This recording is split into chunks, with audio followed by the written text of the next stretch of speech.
Hello YouTube and नमस्कार दोस्तों, मैं आपका अपना धीरज पांडे स्वागत करता हूं आपके अपने चैनल धीरज पांडे टेक में। और आज के वीडियो में हम बात करने वाले एनपीएस के बारे में। तो एनपीएस क्या होता है, उसके रिगार्डिंग सारी इन्फॉर्मेशन लेंगे कि एनपीएस कहाँ, आपको कितना इन्वेस्टमेंट, कितने टर्म के लिए इन्वेस्टमेंट करना चाहिए तो जिसमें आपको बेनिफिट होगा, साथ ही साथ वो क्या है और साथ ही वो लॉन्च कब हुआ उसके बारे में सारी इन्फॉर्मेशन लेंगे। कौन कौन से फंड इसके अंतर्गत आते हैं, ये सारी जानकारी इस वीडियो में लेंगे, तो वीडियो को लास्ट तक जरूर देखिएगा। साथ ही साथ जो इस चैनल पर नए जुड़ रहे हैं उनको ये बता दूं कि मैं एसबीआई कार्ड रिलेटेड और एसबीआई प्रोडक्ट रिलेटेड वीडियोस लाते रहता हूं, तो आप इस चैनल को सब्सक्राइब कर लीजिए। साथ ही साथ उसके सामने में जो बेल आइकन है उसको दबाकर सबसे पहले मेरा वीडियो आप देख सकते हैं।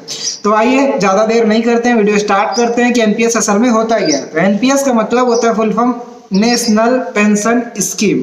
अब जैसा कि नाम से ही स्पष्ट है कि नेशनल पेंशन स्कीम का मतलब होता है कि एक पेंशन स्कीम है जिसके अंतर्गत लोगों को आगे भविष्य में पेंशन जैसे 60 पहले क्या था, गवर्नमेंट पहले पेंशन देती थी लोगों को, तो इसको बंद कर दिया गया है। तो बैंकों ने इसको लोगों की सेविंग्स को इन्वेस्ट करके उसको पेंशन देने का ये प्लान है एक, तो जिसमें आपको 60 साल के बाद आपको पेंशन के रूप में जो भी अमाउंट आप इन्वेस्ट करते हैं, आप चाहे तो उसको पेंशन के रूप में या एक साथ दोनों तरीके से ले सकते हैं। अब नेशनल पेंशन स्कीम को स्टार्ट कब किया गया, तो नेशनल पेंशन स्कीम को स्टार्ट जनवरी 2004 में किया गया और सबसे पहले इसको लॉन्च सिर्फ सेंट्रल गवर्नमेंट एम्प्लॉइयों के लिए किया गया था फॉर टेस्टिंग के लिए। इसके बाद 2009 में इसको ऑल ओवर इंडिया के पूरे सिटीजन्स के लिए चालू कर दिया गया। जो इसके लिए कौन कौन इसमें कर सकता है, जो 18 साल से 60 साल के अंदर आते हैं वो सारे सिटीजन इस पे इन्वेस्टमेंट कर सकते हैं। अब इसका उद्देश्य क्या है, इसका उद्देश्य है कि कस्टमर को लॉन्ग टर्म की सेविंग करना, साथ ही साथ उसको ज़्यादा बेनिफिट देना लॉन्ग टर्म में, और एक चीज़ और कि 60 साल के बाद की लाइफ में थोड़ी स्टेबिलिटी लाना, कि आपको जो मतलब 60 साल के बाद कोई इनकम का साधन तो होता नहीं, तो पेंशन के थ्रू आपकी थोड़ी बहुत लाइफ स्टाइल जीने में थोड़ा हेल्प करता है। तो इसके लिए ये प्लान नेशनल पेंशन स्कीम के नाम से लॉन्च हुआ।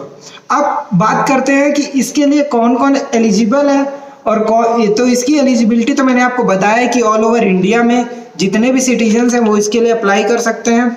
और इसके लिए एज जो क्राइटेरिया है वो एज 18 से 60 वर्ष तक के लिए है। इसमें इन्वेस्टमेंट के दो तरीके हैं इसमें, जिसके बारे में आपको ज़्यादा चर्चा करने की ज़रूरत है। एक टीयर 1 है और एक टीयर 2। और टीयर 1 में जो है वो पेंशन अकाउंट होता है। जो व्यक्ति चाहता है कि मैं पूरा इन्वेस्टमेंट, जैसे मैंने पूरा इन्वेस्टमेंट कर रहा हूँ तो उसको 60 साल के बाद वो मुझे पेंशन के रूप में मिले, तो उसको पेंशन अकाउंट बोलते हैं। तो वो जो भी व्यक्ति मान लीजिए 30 साल की एज से जो भी इन्वेस्टमेंट करता है, 10 लाख 15 लाख रुपए इन्वेस्टमेंट किया और उसमें उसका अराउंड 9% समथिंग अभी के डेट में चल रहा है एसबीआई में इसका रेट ऑफ इंटरेस्ट अराउंड, तो उस हिसाब से आपको उसका जो इंटरेस्ट होगा वो ऐड होके पेंशन के रूप में आपको 60 वर्ष के बाद आपको दिया जाएगा। वो पेंशन अकाउंट के थ्रू होता है। साथ ही इसमें थोड़े टैक्स बेनिफिट भी होते हैं। तो टैक्स बेनिफिट के लिए क्या क्या बेनिफिट होते हैं और किसके थ्रू होते हैं, इसके लिए हम थोड़ा आगे इस वीडियो में आगे इस पर्पज पर बात करेंगे।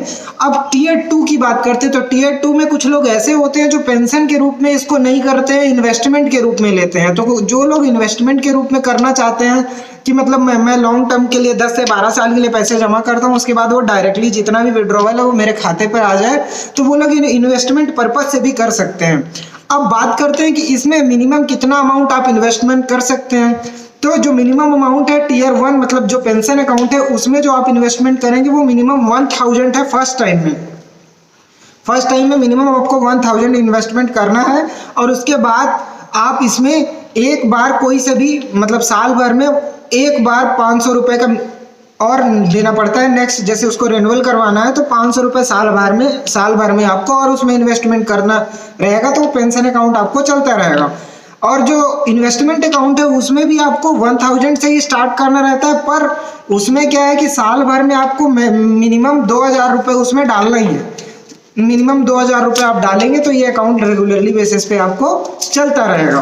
तो इस तरह आप इसमें इन्वेस्टमेंट कर सकते हैं। साथ ही साथ इसमें विड्रॉवल की जो बात करते हैं तो विड्रॉवल आप कैसे कर सकते हैं, तो विड्रॉवल जो करते हैं उसमें जो पेंशन अकाउंट है, तो पेंशन अकाउंट के ऊपर क्या होता है कि जैसे आप यूज करते हैं, अब सबसे पहले आप थोड़ा एग्जांपल के थ्रू समझ लेते हैं। कि सबसे पहले आप क्या करते हैं कि जैसे आपने कंट्रीब्यूट किया नेशनल पेंशन स्कीम में।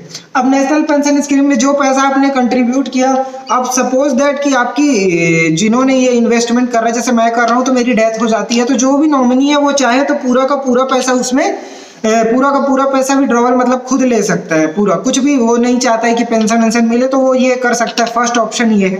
सेकेंड ऑप्शन ये है कि वो अगर मैं अभी जिंदा हूँ और चाहता हूँ कि आगे उसका मतलब 40% अमाउंट मुझे मिले यूज करने के लिए, तो आप 40% तक आप ये 40% के लिए इमरजेंसी पर्पज के लिए आप यूज कर सकते हैं ना।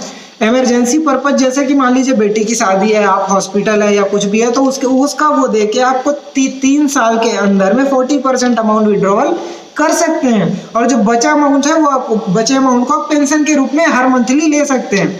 आप इसके अलावा थर्ड ऑप्शन ये है कि आप पूरा पैसा पेंशन के रूप में ले लीजिए। तो मतलब जितना भी पैसा आप आ रहा है तो उसमें आपका जैसे 1,10,000 रुपए आपने इन्वेस्टमेंट किया और 9% के रेट ऑफ इंटरेस्ट के हिसाब से वो आपका अमाउंट हो गया 12-13 लाख रुपए। अब वो 13 लाख को आप चाहते हैं कि पूरा पेंशन के रूप में ले, तो आपका पेंशन का अमाउंट बढ़ जाएगा और डायरेक्टली आपको हर महीने पेंशन मिलता रहेगा। तो इस तरह का ये प्लान है।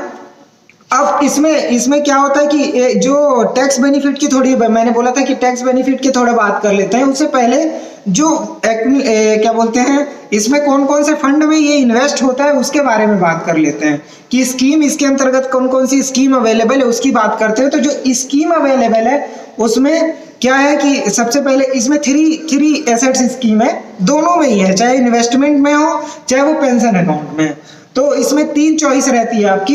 एक फर्स्ट है कि इक्विटी बॉन्ड्स में आप इसमें स्पेंड कर सकते हैं, सेकंड है कि कॉर्पोरेट बॉन्ड्स में, और थर्ड है गवर्नमेंट बॉन्ड्स में। इन तीनों के अंतर्गत आप स्पेंड कर सकते हैं। आप इसको स्कीम जो है वो इन्वेस्टमेंट अकाउंट में भी आती है और पेंशन अकाउंट में भी आती है। तो हालांकि ये ज्यादा डिसीजन आपके ऊपर नहीं रहता है, ये लगाते वही हैं, जब आप पेंशन अकाउंट में डालेंगे तो वही लगाते हैं। बात करते हैं टैक्स एडवांटेज की। तो जो टैक्स एडवांटेज है वो इन्वेस्टमेंट अकाउंट में आपको नहीं दिया जाता है, ओनली पेंशन अकाउंट में दिया जाता है। जो पेंशन अकाउंट में टैक्स एडवांटेज है तो उसमें आप अगर 1.5 लाख तक इन्वेस्टमेंट करते हैं तो 1.5 लाख तक के इन्वेस्टमेंट में आपको 80 सीसी के अंडर में भी आपको टैक्स की छूट दी जाती है।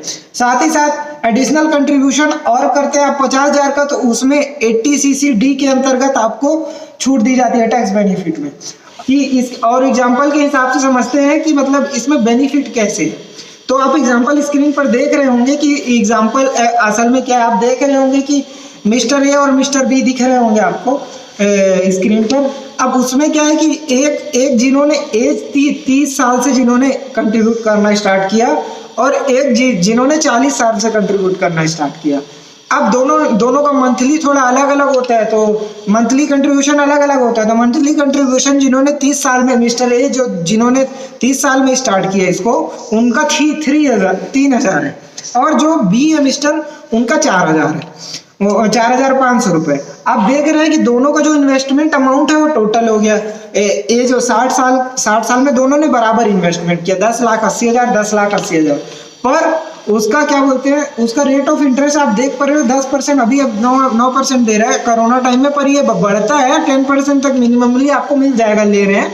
अगर 9% भी है तो भी आपको डिफरेंस समझ में आ जाएगा, पर अभी अराउंड 10% के हिसाब से आप देख रहे हैं एज 60 साल के बाद जो डिफरेंस देख रहे हैं कि मिस्टर ए और मिस्टर वी का जो वैल्यू इन्वेस्टमेंट हो जाता है वो कितना बढ़ जाता है। जिन्होंने 30 साल से इन्वेस्टमेंट किया उनका 68,37,976 रुपए पहुंच गए, और मिस्टर बी जिन्होंने 40 साल से स्टार्ट किया और ज्यादा कंट्रीब्यूट कर रहे थे उनका 34,45,637 रुपए हो रहा है। तो कहने का मतलब ये है कि जो इसे पहले से, जैसे आप 20 साल के हैं या 25 साल के हैं, तो अगर आप अभी से कंट्रीब्यूट करना इस सिलसिले में स्टार्ट करेंगे तो आपको ज्यादा बेनिफिट रहेगा इसमें, और आपको परसेंट रेट ऑफ इंटरेस्ट साथ में आपका जो इन्वेस्टमेंट है वो भी बढ़ेगा। तो इससे ये बेनिफिट हो जाएगा आपको। और दोनों ने जो आप देख रहे हैं जैसा कि एग्जांपल में कि दोनों ने बराबर किया है, पर उसमें उनको जो इन्वेस्टमेंट है वो ज्यादा मिला, तो आप साफ साफ देख पा रहे हैं कि कितना बेनिफिट है पहले स्टार्ट करने से। तो बात करते हैं रिसेंटली चेंज की। अभी रिसेंटली जो चेंज हुआ है उसमें अभी अभी रिसेंटली में कुछ चेंज हुआ है इस पे। तो रिसेंटली चेंज के अंतर्गत ये है कि आप जो भी कंट्रीब्यूट कर रहे हैं इसमें, अगर आप विड्रॉवल करना चाह रहे हैं इन्वेस्टमेंट अकाउंट छोड़ के, अगर आप पेंशन अकाउंट होल्डर हैं तो 25% से ज़्यादा अमाउंट आप विड्रॉवल नहीं कर सकते, नहीं कर सकते। सेकेंड थिंग कि क्या बोलते हैं, जो इन्वेस्टमेंट अकाउंट है उसमें आप कभी कितना भी इन्वेस्टमेंट कर सकते हैं और विड्रॉवल कर सकते हैं, उसका कोई टाइम लिमिट नहीं है। आप कभी फुल अमाउंट भी विड्रॉ कर सकते हैं, 25% उसमें नहीं है। हाँ, पर इसमें क्या है कि जो पहले इसमें लॉकिंग 10 ईयर का था वो अभी 3 ईयर का हो गया, तो मिनिमम आपको 3 साल इस पे रखने ही पड़ेंगे, उसके बाद ही आप इस पैसे को निकाल सकते हैं, चाहे वो इन्वेस्टमेंट हो चाहे वो पेंशन अकाउंट हो, दोनों अकाउंट में ये चीज़ें हो सकती है।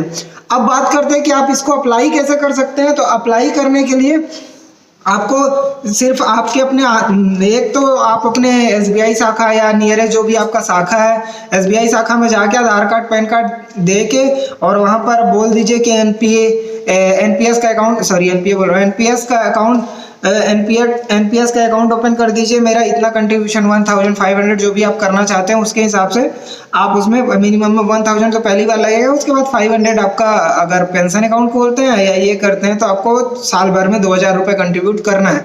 तो ये आप वो उसमें बोल दीजिए और आप इसका अकाउंट अपने SBI बैंक की तो नियरेस्ट शाखा के थ्रू कर सकते हैं।